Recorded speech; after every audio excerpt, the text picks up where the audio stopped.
السلام علیکم ورحمۃ اللہ وبرکاتہ۔ میں جیل روڈ کے ایک مشہور ہسپتال کے سامنے والے اسٹاپ پہ اترا تو میرا دل زور زور سے دھڑک رہا تھا۔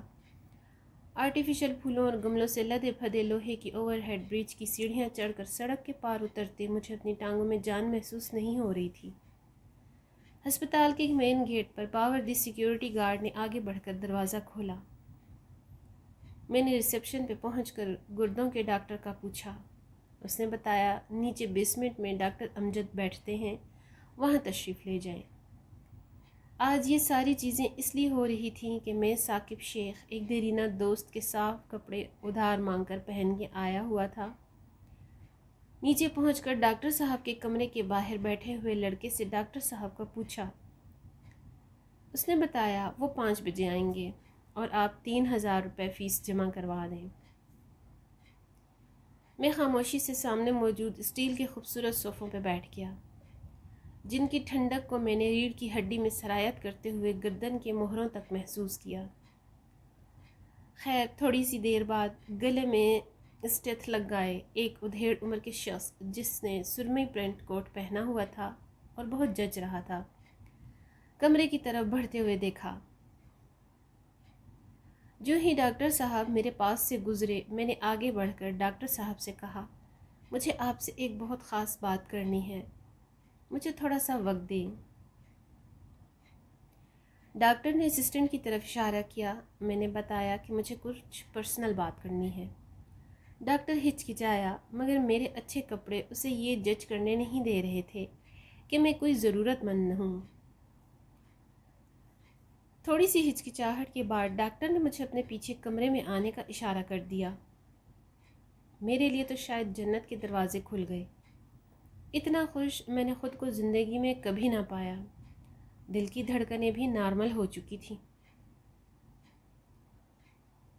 خیر میں لپک کے ڈاکٹر صاحب کے ساتھ ان کے پیچھے ان کے کمرے میں پہنچا۔ ان کے اشارے کی تعمیل کرتے ہوئے ایک فومی کرسی کو اپنے لیے منتخب کیا اور ڈاکٹر صاحب کے سامنے بیٹھ گیا۔ ڈاکٹر صاحب نے جلدی مجھے اپنی بات مکمل کرنے کے لیے کہا۔ اب وہ لمحہ تھا جب الفاظ کو مجھ سے روٹھ جانا تھا اور جذبات کو پھوٹ پھوٹ کے آنکھوں سے بہنا تھا، مگر حیرانی تب ہوئی جب یہ سب کچھ نہ ہوا اور میری بپتا کی ان تمام پہ غالب آ گئی۔ میں نے سیدھا کہہ دیا کہ مجھے اپنا اور اپنے بیٹے کا گردہ بیچنا ہے۔ ڈاکٹر چونک اٹھا اور اپنی سیٹ سے کھڑا ہو کے مجھے کہنے لگا کہ کیا بکواس کر رہے ہو، میرے کمرے سے نکل جاؤ، میں تمہیں گردہ فروش لگ رہا ہوں۔ ڈاکٹر ایک دم سے غصے میں لال پیلا ہو گیا۔ میں ڈاکٹر کے غصے کو نظر انداز کرتے ہوئے ہاتھ جوڑ کے اپنی سیٹ سے کھڑا ہو کے بولا، اگر یہ ممکن نہ ہوا تو میں اسی ہسپتال کی چھت سے کود کے آج مر جاؤں گا۔ میری بات نے ڈاکٹر پہ اثر دکھایا۔ ڈاکٹر کے لہجے میں واضح نرمی آ گئی۔ اس نے کہا، یہاں ایسا کوئی کام نہیں ہوتا، آپ کو اگر کوئی پرابلم ہے تو کسی فلاحی ادارے کے پاس چلے جائیں۔ ابھی مزید ڈاکٹر کچھ کہنے کو تھا کہ میں نے بات کاٹی۔ ڈاکٹر صاحب، میری پھولوں جیسی ماں نے مر جانا ہے، میرے پاس وقت نہیں ہے۔ ڈاکٹر کو بھی شاید اپنی ماں نظروں میں دوڑ گئی، کیونکہ مائیں تو ساری دنیا کی ایک جیسی ہوتی ہیں، پیار کرنے والیاں، نرم دل، حساس، اپنا سب کچھ اپنی تخلیق کے قربان کرنے والیاں، خود کو گیلے پہ سلا کے اپنے نو مولود کو سوکھے پہ سلانے والیاں۔ ڈاکٹر نے مجھ سے پوچھا مسئلہ کیا ہے؟ میں نے مختصر بتایا کہ ماں کو جگر کا کینسر تشخیص ہوا ہے، آپریشن پہ 1,15,00,000 لگتے ہیں، میرا کل سرمایہ چھوٹا سا گھر تھا بیچ دیا ہے اور میرے پاس صرف 60 لاکھ اکٹھا ہوا ہے۔ سب رشتہ دار، دوست احباب اور فلاحی اداروں سے مایوس ہو چلا تھا۔ پرسوں جگر کے ڈاکٹر نے بتایا ہے کہ اب ٹرانسپلانٹ کے لیے وقت بہت کم ہے، 1-2 روز میں فیصلہ کر لیں۔ میں ماں کو گھر لے آیا۔ اس نے اتنے پیار سے میرا ماتھا چوما اور کہا، بیٹا میں تم سے بے انتہا راضی اور خوش ہوں، تم نے اپنے نامساعد حالات میں رہتے ہوئے بہترین ڈاکٹروں کو دکھایا۔ اپنا اور اپنے بچوں کا پیٹ خالی رکھ کر میرے لیے ادویات خریدیں۔ میں جانتی ہوں کہ یہ آپریشن تیرے بس سے باہر ہے۔ تم مجھ پر ایک احسان کرو، مجھے ہنستے ہوئے اس دنیا سے الوداع کر دو۔ میں رب کے پاس جا کر بھی تمہارے لیے سفارش کروں گی۔ تو میرا سونا لال ہے، تجھے اور تیرے بچوں کو یہ زندگی مبارک۔ ڈاکٹر صاحب، مجھے ساری رات نیند نہیں آئی۔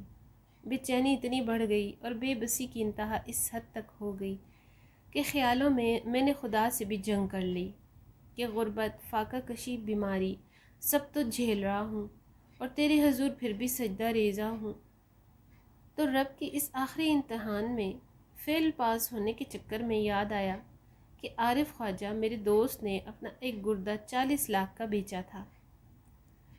اس نے ایک سود خور کے چنگل سے اپنی اور اپنے گھر والوں کی جان چھڑوائی تھی۔ فوری جمع تفریق کی اور اپنے بیٹے کے گردے کی قیمت ملا کے میرے پاس پیسے پورے ہو گئے ہیں۔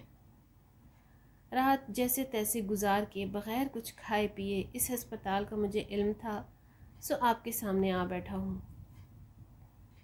میں آپ کو آپ کے آپریشن کی بھی پوری فیس ادا کر دوں گا۔ آپ صرف مجھے یہ احسان کر دیں کہ ہم دونوں کا آپریشن کر کے گردے کسی کو دے کر میری ماں کی جان بچا لیں۔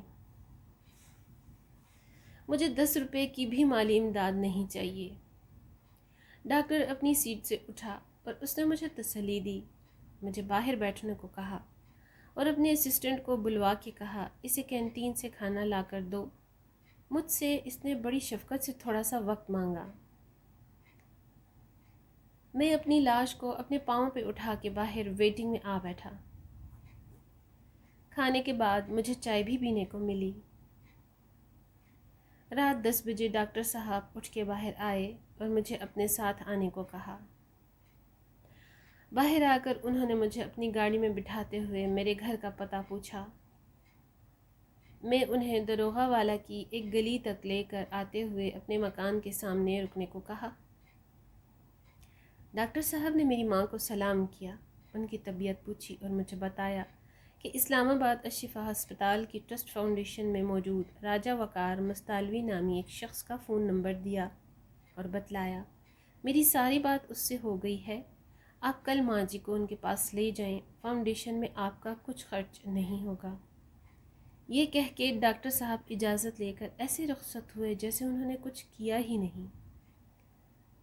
وہ کیا جانتے تھے کہ وہ تو آج مجھے قارون کے خزانے کی کنجیاں تھما کے چلے گئے تھے۔ اگلی صبح فون کر کے راجہ وقار مستالوی صاحب کے کمرے میں بیٹھا۔ ڈاکٹر جیسے ہی بڑے انسان سے ملا۔ اس اللہ کے بندے نے سارا کام خود ہی بھاگ دوڑ کر کے اور آخر کار فائل بنا کے آپریشن کی تاریخ بتا کے جب مجھے رخصت کرنے لگا تو اس نے چپکے سے مجھے بتایا کہ فاؤنڈیشن 40% پیسے دے گی، باقی سارے پیسے ڈاکٹر امجد صاحب ادا کریں گے۔ ان کی بات سن کے میں دیوار کے پاس کھڑا تھا، اس کو پکڑتے پکڑتے زمین بوس ہو گیا۔ ذہن میں بجلی کی طرح یہ بات گونجی کہ یہ سب کے سب تو صرف میرے سوہنے رب کی تخلیق ہے۔ وہ میرا کائنات کا سب سے بڑا تخلیق کار میرا سوہنا رب کتنا بڑا ہے۔ پہلی دفعہ اذان میں پکارے گئے اللہ اکبر کے حقیقی معنی سامنے آئے۔